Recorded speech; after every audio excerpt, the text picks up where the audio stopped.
On November 22, 1963, President John F. Kennedy was shot and killed in Dallas, Texas.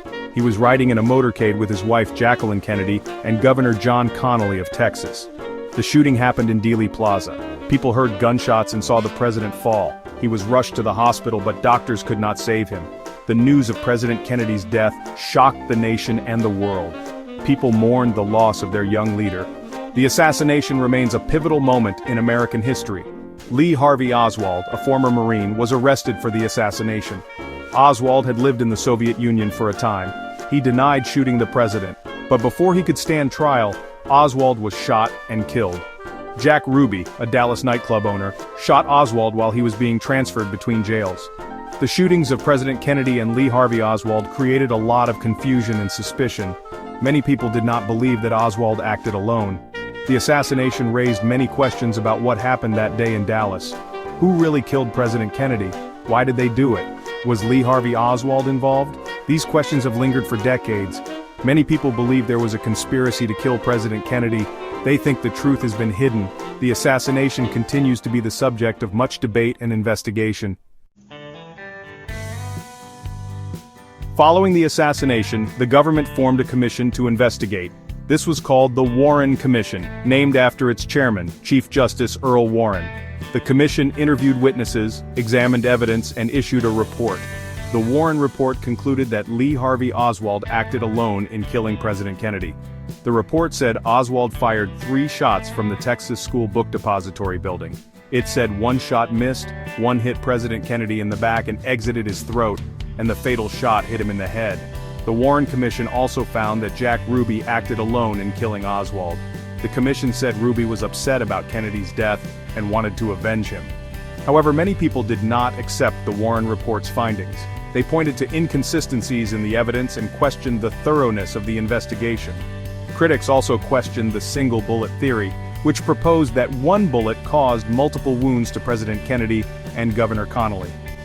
Despite public skepticism, the Warren report became the official government account of the assassination. However, the doubts and questions persisted, leading to numerous conspiracy theories and calls for further investigation. The Warren report, while aiming to provide clarity and closure, inadvertently fueled the flames of suspicion and distrust in the government's version of events. The assassination continued to cast a long shadow over American society.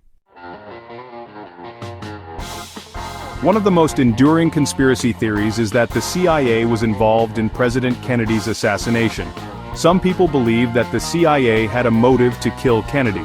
They point to Kennedy's handling of the Bay of Pigs invasion, a failed attempt to overthrow Fidel Castro in Cuba. The CIA had planned and supported the invasion, but Kennedy pulled back air support at the last minute, leading to its failure. This angered many in the CIA who felt betrayed by the president. Some researchers also point to Kennedy's growing unease with the CIA's covert operations and his desire to scale back the agency's power. They argue that this put him at odds with powerful figures within the CIA who were unwilling to relinquish their influence. These theories often depict Kennedy as a threat to the CIA's agenda and suggest that the agency saw his removal as necessary to protect its interests. The CIA has repeatedly denied any involvement in Kennedy's assassination. However, the agency's history of covert operations, its reluctance to release all of its files related to the assassination, and the testimony of some former agents continue to fuel speculation about its role. The CIA remains a central figure in many conspiracy theories, with some believing it acted alone and others suspecting its involvement in a larger plot. Despite decades of investigation and countless books, articles, and documentaries, the assassination of President John F. Kennedy remains one of the most debated and controversial events in American history. Many questions remain unanswered. Was Lee Harvey Oswald really a lone gunman, or was he part of a larger conspiracy? If there was a conspiracy, who else was involved? What was their motive? Why was President Kennedy targeted?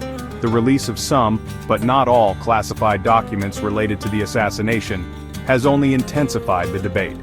While some argue that the released documents support the official narrative, others believe they point to a cover-up. The fact that some documents remain classified fuels suspicion and raises questions about what the government is still hiding. The assassination continues to captivate the public imagination. inspiring countless books, films, and documentaries. Until all the facts are known, the debate about the assassination of President Kennedy will likely continue. The search for the truth about that tragic day in Dallas remains a complex and elusive quest. The assassination serves as a reminder of the fragility of democracy and the importance of transparency and accountability from those in power.